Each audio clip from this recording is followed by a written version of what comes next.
Going into the lesson, because y'all missed this lesson and I thought we should share in it a little bit.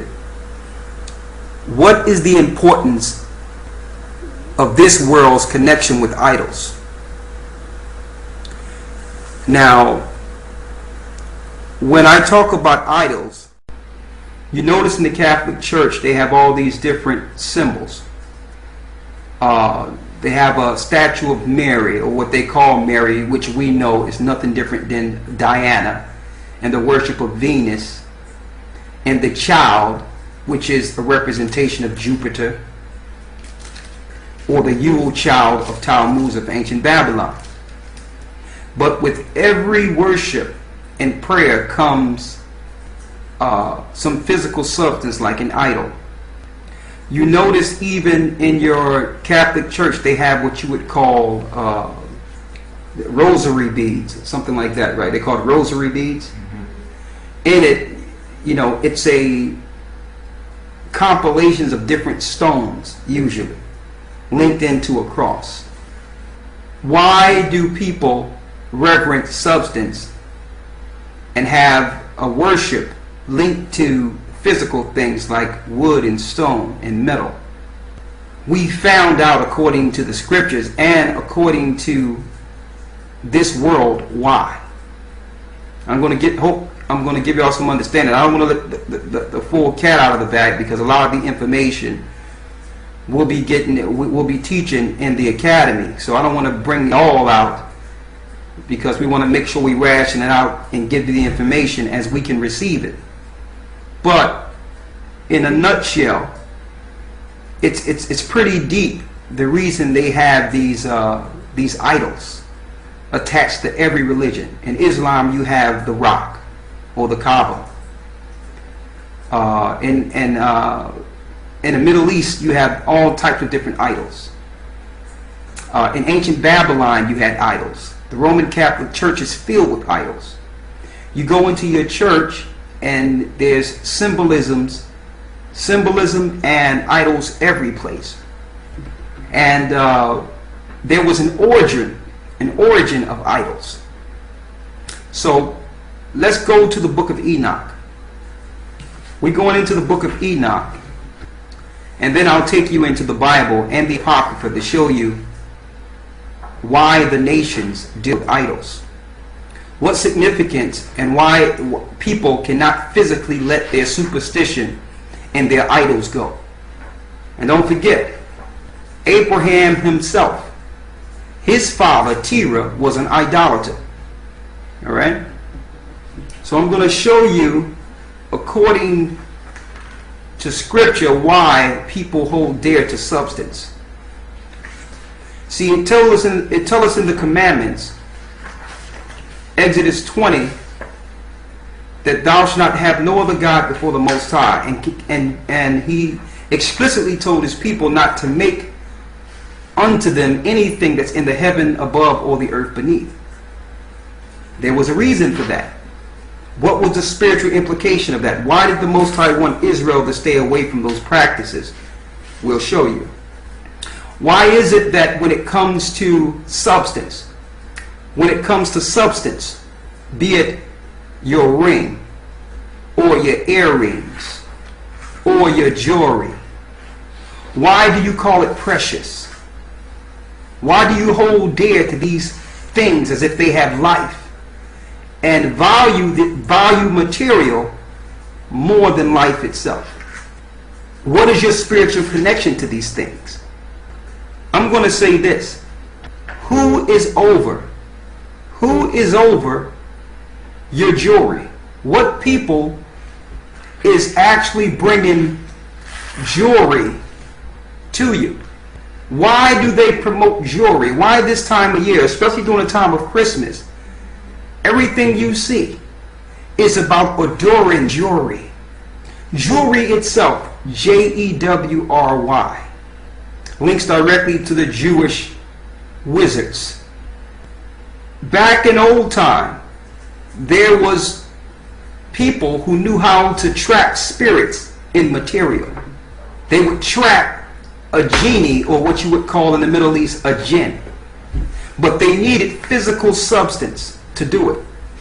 So you need something. You need earthy clay. You need something that's made of the Most High substance to hold these spirits with different incantations. This practice has been known through the Illuminati powers. That's why they deal with their symbolisms and they build their statues. This practice goes back to ancient Babylon, how to control spirits. And these Jewish powers are not just cutting diamonds. What they're doing, they're praying spirits in a lot of these materials and selling them to you. And you're making unto yourselves idols. But they promote it innocently. It's an innocent promotion, but really you're being controlled by a spirit. There's nothing more precious than the Most High's creation, than what He created, man. So, when the Most High said, do not make unto thee any graven image, He understood that these spirits would be prayed into these idols, and that people will reverence and hold dear other gods and substance opposed to Him as the God of all gods. All right? Now, I'm going into the origin of spirits. When did this thing come on the scene of demons in the earth? When did this happen? It happened before the flood. Go to Genesis, the 6th chapter. Genesis 6, and get the book of Jude 1 and 6 and 1 and 13. Genesis 6, the book of Jude 1, 6 and 1 and 13, and get 2 Peter 2 and 4. You have it? Mm-hmm. 2 Peter 2 and 4. You got that? Mm-hmm. Okay. And also get Job, the 1st chapter, the 6th verse. We wrestle not with flesh and blood. These Jewish powers are sorcerers. This is what you didn't know. The Jewish powers are over the Illuminati. Their secret credo, like I've mentioned the other day in class, their secret credo is to continue their father's Esau's oath he made in Genesis. Once his father died, he would destroy his brother Jacob. That's the secret oath. And that's what they're teaching with the genocide program. The only difference is it's a war being waged against Israel, and Israel don't know who they are.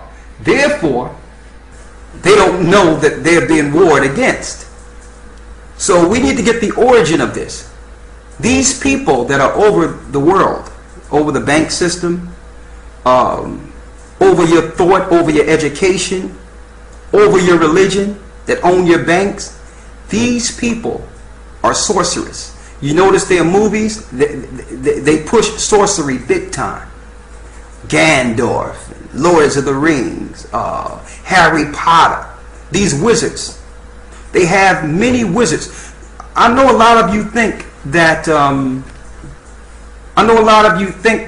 this war against Iraq and Iran, some of you think that these wars are just physical wars with armies, but no. You must first take the spirit and control the spirit of a territory. And they know this before you can take the land.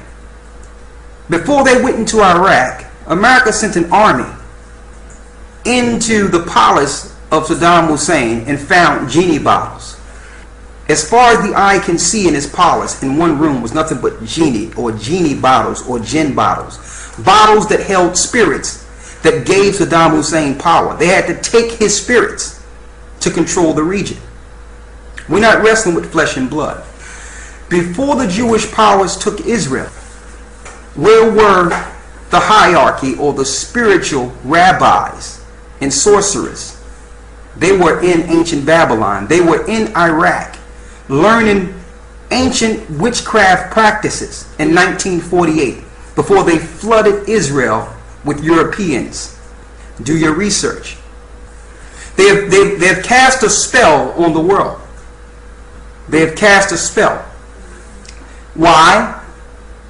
Through manipulation, education, through programming, they were able to hide and reflect and deflect the blame. This is what they did. Some people don't even know that Christopher Columbus wasn't from Spain. you relate the fall of black people or slavery, most of us relate that to Christian Europeans that came over to the New World. That couldn't be further from the truth. Christopher Columbus was only in Spain 5 years. Christopher Columbus was Jewish. George Washington, Jewish. Benjamin Franklin, Jewish. So this one world order that we're talking about, none of the founding fathers were Christians. They were all esoteric, demon worshiping Jewish sorcerers. But through Hollywood, now Hollywood is an interesting word because that's the wood the Druids used in Europe to make magic wands and cast spells on people. So through Hollywood, they made you believe what they wanted you to believe while they control the earth through sorcery and witchcraft. All right? So, how did they get their power? What is the origin of the spirits that they are in league with right now? Let's go into it. We have to go into the beginning. Go to Genesis 6 and 1. Read. Genesis chapter 6 verse 1. And it came to pass, when men began to multiply on the face of the earth. When men began to multiply on the face of the earth, read. And daughters were born unto them. These are people having daughters. Go ahead. That the sons of God saw the daughters of men, that they were fair, and they took them wives of all which they chose. So they went and took them wives and did what?